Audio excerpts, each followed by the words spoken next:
And with me now is our French politics editor, Marc Perelman, to talk about this rather rocky start to the new year. Marc, it's not quite what the government was hoping for. No, the government at the end of last year had to pass a kind of emergency law whereby the budget from last year would be the preliminary budget for this year under the condition that within a month, that is this month of January, it would pass a new budget. And it hoped that in between Christmas, New Year, people would think more through what was needed.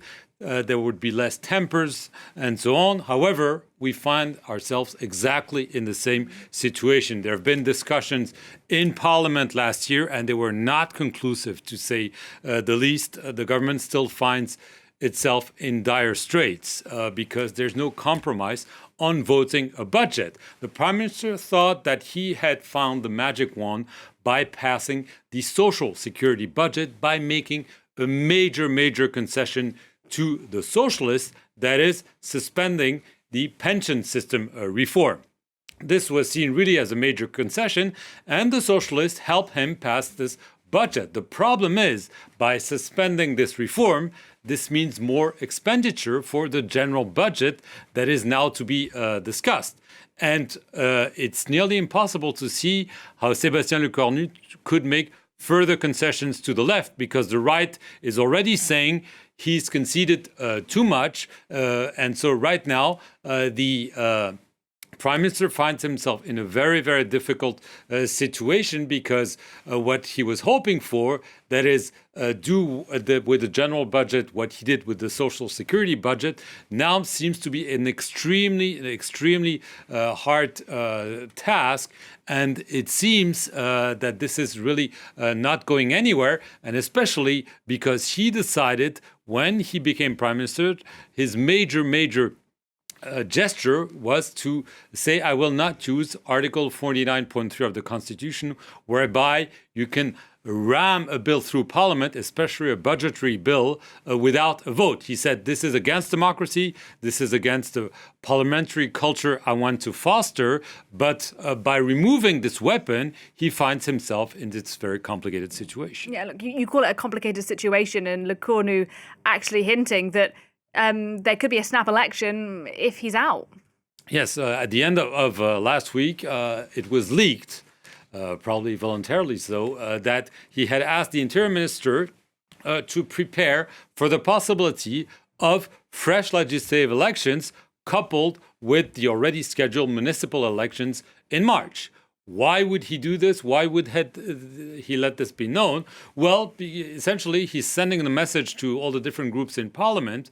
If you cannot find an agreement, if I'm thrown out like my predecessors, well, there's no choice. We'll have, again, snap elections, and this might put all of us in danger. However, this backfired. There's been vivid criticism from the left, from the right, from the far right, but also from his own camp. MPs are saying, you're asking us to negotiate day and night. You want us to pass this general budget after we worked so hard for the social security budget. You're saying you're not going to use Article 49.3 of the Constitution to make sure the debates can go through Parliament. And now you're saying, well, if this doesn't work, if I'm thrown out, I might ask the president to call for a snap election. Since then, Sébastien Lecornu has somewhat backtracked. He said, well, I didn't really mean that, but we have to prepare for every possibility, because as there are motions of defiance being tabled, as he doesn't have a majority, it is true that he could face the same fate as his predecessor, François Bayrou or Michel Barnier, and be kicked out because he doesn't have a majority, or he is actually a majority against him. And just finally, Marc, it is worth saying, look, this is not just a kind of internal French political story. It has ramifications for the European Union and for the markets. Absolutely. I mean, France is not an island, never was, but clearly within the European Union, it's a major player. Some critics or observers would say less so, given that France voted against the trade deal between the EU and Mercosur and found itself isolated and was not able to prevent this vote from taking place. But nevertheless, it is one of the main economies of the European Union. And the fact that there's no budget still and that there's no budget on the near horizon is a source of worry in Brussels. The economy minister is scheduled to meet with his counterparts from the EU on January 19th and explain them why doesn't France have a budget. And that's a problem, of course. In addition, the financial markets, they were already jittery when those budgetary problems surfaced at the end of last year.